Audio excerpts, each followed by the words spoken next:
Bonjour les scrappeurs, bonjour les scrappeuses. Donc aujourd'hui on se retrouve pour la vidéo pouring. Comme je vous avais promis, la petite peinture pouring. Donc voilà, donc là vous l'avez toute faite, toute finie. Et dans la vidéo qui suit, je vais vous montrer comment je fais chaque étape. Enfin, pas chaque étape parce que y a certaines étapes que j'ai fait en dehors de la vidéo, mais je vais vous montrer certaines petites choses. Et si ça vous intéresse, donc là c'est juste une vidéo découverte pour vous montrer un petit peu ce que je fais. Et si ça vous intéresse, je pourrais en faire une autre du même type, donc avec le pouring, ou alors juste silhouette, enfin vous me dites ce qui vous intéresse. Et je ferai une autre vidéo, mais par contre là cette fois-ci ça sera plus tuto, donc vraiment vous expliquer comment je fais. Là je vais juste vous montrer ce que je fais et si ça vous intéresse, ben, je continue. Voilà, je vous laisse avec la vidéo.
Et ensuite, là, ce que vous voyez, ce que vous trouvez sûrement très moche, en fait, c'est du drawing gum.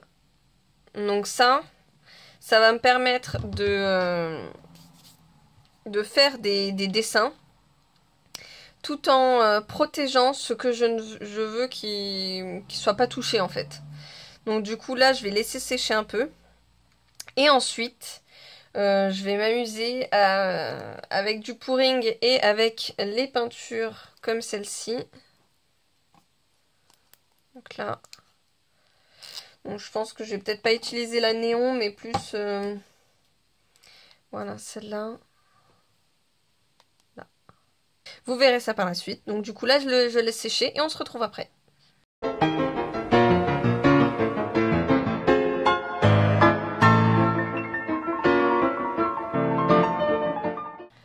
Donc là, ce que vous voyez, c'est pas très jojo à voir, mais bon.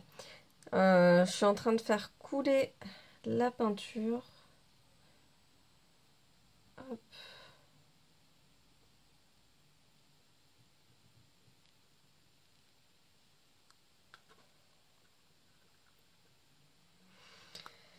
Hop. Donc voilà. Au préalable, j'ai utilisé, je sais pas si vous le verrez là, voilà, ceci. Qu'on trouvait chez Action et puis à un moment donné, il a été en promo. Tac.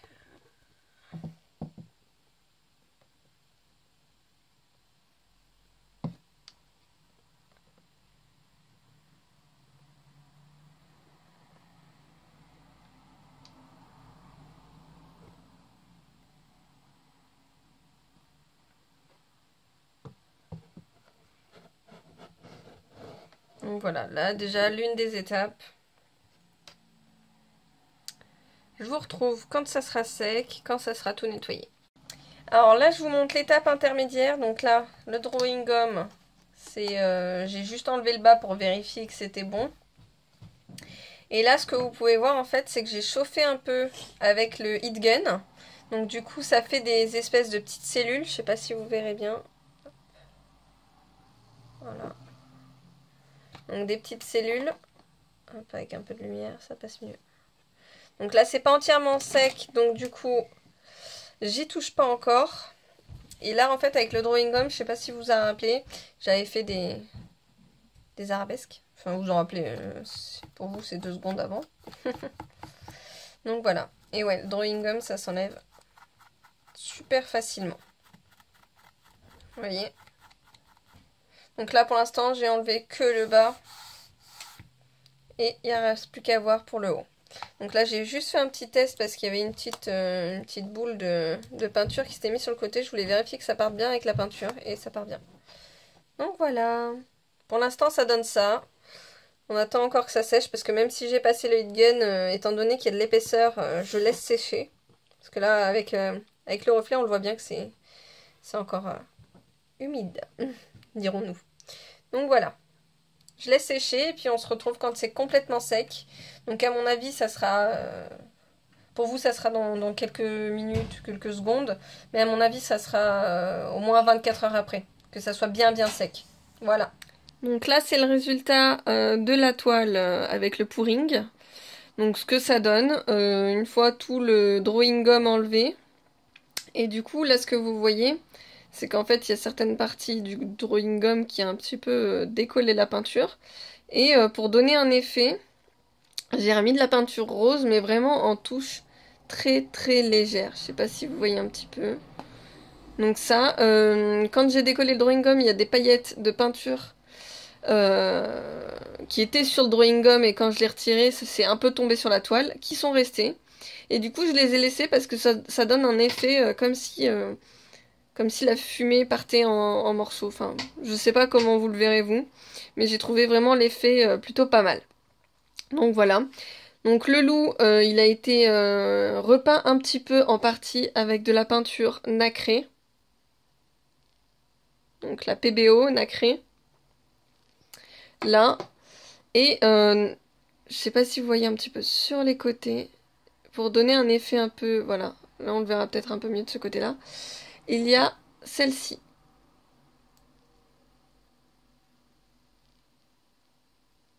Voilà. Donc nacre de nuit. Que j'aime beaucoup l'effet que ça rend. Donc là je vais me rapprocher. J'ai fait des petites gouttelettes. Et je sais pas si vous verrez un petit peu sur le côté. J'ai fait des gouttelettes un peu partout.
J'ai rajouté une bordure en turquoise nacré. Donc c'est du nacré émeraude, pardon.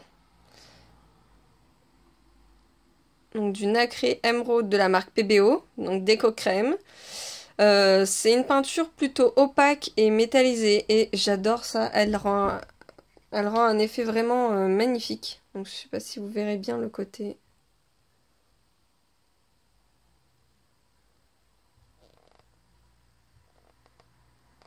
Voilà.